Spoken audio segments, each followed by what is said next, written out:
So pretty much every house in here is underwater. This is even the high side, but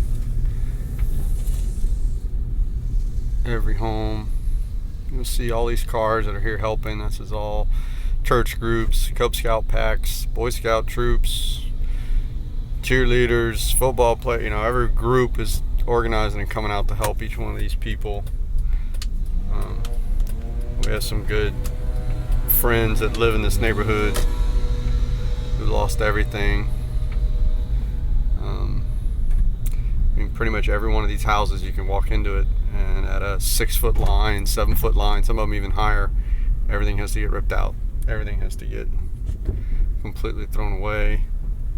So you can see all of the wood, sheetrock.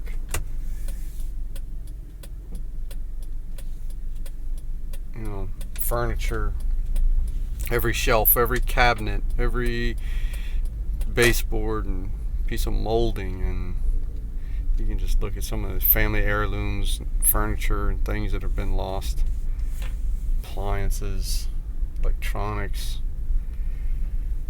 It's heartbreaking. And people started hand making some signs to try to point out one way. As you can see on these streets, there's so many cars trying to help that you just can't have two-way traffic anymore. So it's completely devastating. At some point, towards the back of this neighborhood, it was even worse. So the water was all the way up to the roof line. At that point, you kind of wonder what you're saving in the house. It's just roofing shingles almost.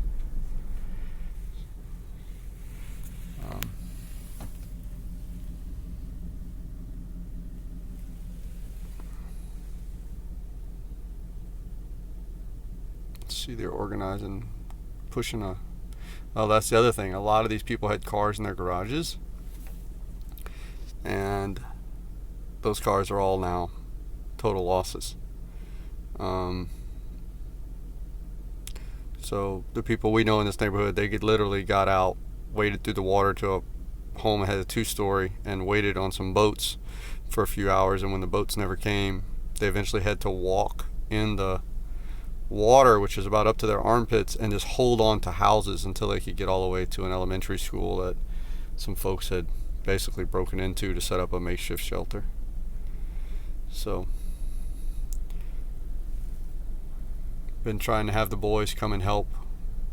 We want them to know what it's like to come out and help folks. We were so lucky, not because of anything we did, but just complete luck in our neighborhood. And so we want to make sure that we've been running some clothing drives and fun GoFundMe pages, and we've been trying to sponsor a family and help out a few different homes. And that's what everyone's doing. Everyone's coming out every day. This is like the 3rd or 4th work day.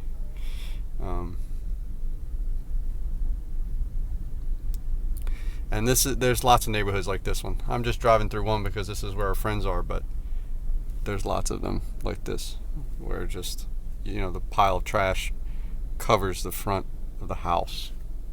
And you can imagine what it is like for a little kid, 6 or 7 years old, who's going to remember this, to come home and see their house like this and see all their belongings in the front yard. That's got to be hard to explain to your child. So everybody's going to help out the best we can. Here's our friend's house. You can't even see the house from the road. And there's the